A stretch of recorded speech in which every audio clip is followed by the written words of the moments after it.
tradisi bisa bertahan, budaya bisa bertahan. Nah, sebenarnya diam-diam pada saat-saat ini ada proses kemunculan tradisi lokal yang kemudian pasti berhadapan dengan rasionalitas dalam agama dan dalam filsafat. Mereka akan sudah muncul di dunia publik untuk merumuskan diri itu. Tetapi bagaimanapun rasionalitas yang dimiliki tradisi itu pasti akan mengambil beberapa hal dari agama dan dari filsafat. Karena hanya dengan itu mereka bisa diterima di masyarakat. Nah, kalau kita melihat kebudayaan sebagai kebudayaan lokal, tetapi kalau kita melihat sebagai kebudayaan secara umumnya, saya cuma bisa menyatakan bahwa rasionalitas agama dan filsafat itu sudah tidak ada. Semuanya kalah dengan unsur fun itu. Apa yang dinyatakan berbeda tentang simulacrum, tentang realitas fiksi yang menjadi dasar bagi yang fakta, itu lebih kental ketimbang realitas yang sebenarnya. Ketimbang realitas yang ditelisik oleh agama dan filsafat lalu kita menyebutnya kebenaran. Pada realitas simulacrum itu kita tidak bisa menemukan yang nyata.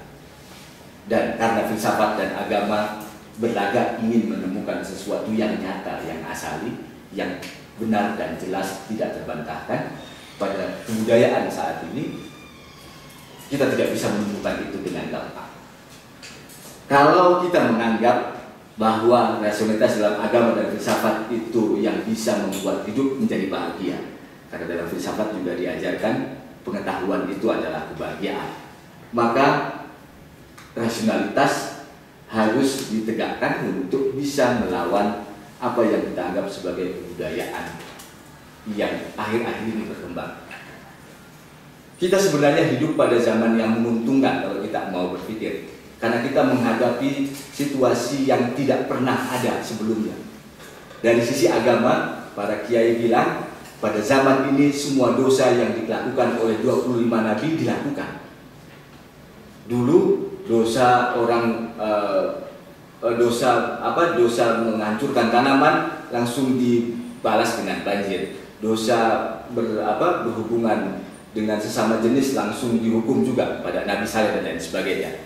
Sekarang semua dosa itu ada dan kita masih tetap bertahan. Jadi masalah keagamaan semuanya muncul sekarang saat ini. Kemudian yang kedua, masalah-masalah yang memancing pemikiran filosofis yang pernah membuat orang berpikir menemukan sesuatu yang baru dalam pemikiran filsafat, atau masalah-masalah yang dianggap dulu bisa diselesaikan oleh pemikiran filsafat tertentu, sekarang muncul secara bersamaan semuanya seperti menyatakan selesaikan kami. Jadi sebenarnya kita masuk di zaman yang beruntung jika kita hendak merumuskan sesuatu, karena semua teori rasional itu semuanya hancur-hancuran. Karena itu rasionalitas harus kita rumuskan ulang sebenarnya.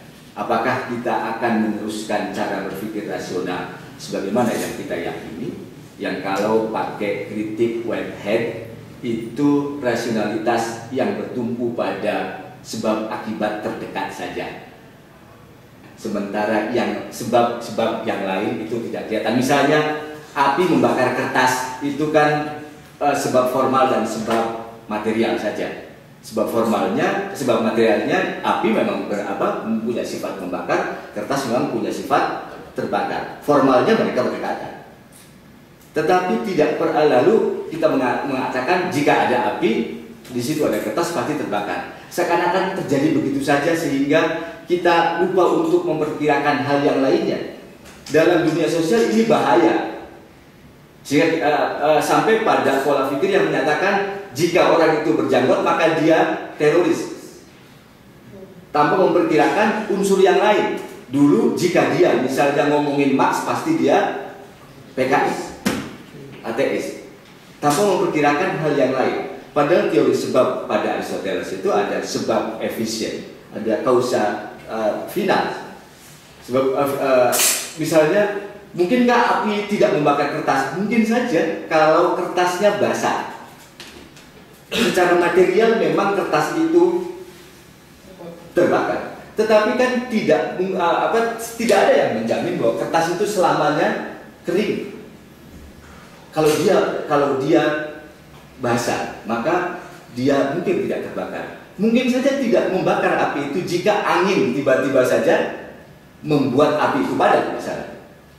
Jadi ada selalu unsur yang lain, sebab efisien itu yang tidak pernah dibicarakan, tidak pernah menjadi cara kita berpikir sebab akibat. Karena apa? Karena positivisme memang mengarahkan kita hanya untuk berpikir sebab formal dan material saja. Sebab efisien dan sebab final tidak pernah. Sebab final itu tujuan dari segala hal.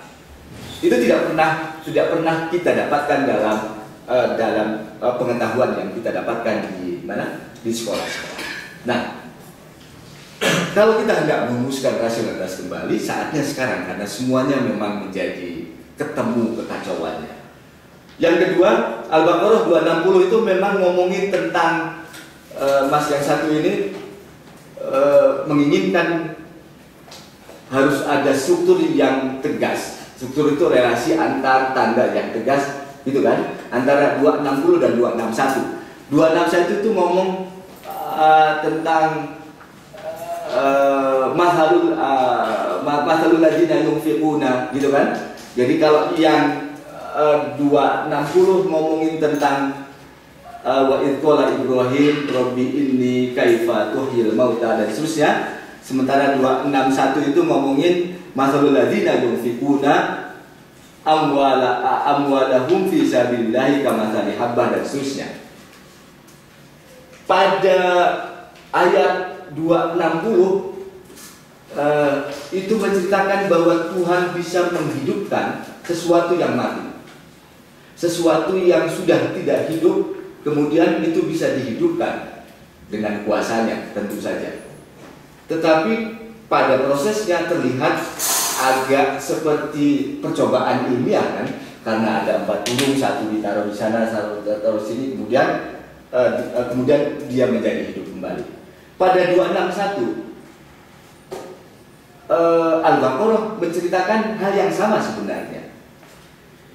Bersedekah itu, kata 261, seperti menanamkan satu benih pada tanah yang subur, yang benih itu kemudian tumbuh menjadi 7 cabang, masing-masing cabang tumbuh menjadi 100 buah-buahan atau benih buah-buahan yang sama dengan benih yang ditanam.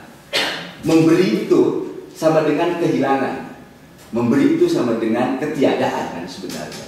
Sama dengan mati itu adalah ketiadaan. Tapi dengan kuasa Tuhan, ketika kita memberi, ketika orang mati, maka dia bisa hidup lagi. Logika yang sama, struktur yang sama ditemukan pada 261. Memberi itu sebenarnya adalah kehilangan, persis seperti kematian. Tapi Tuhan kasih janji bahwa jika engkau memberi, maka yang hilang itu akan tumbuh lagi menjadi 700 cabang. Kedua-duanya punya logika yang sama.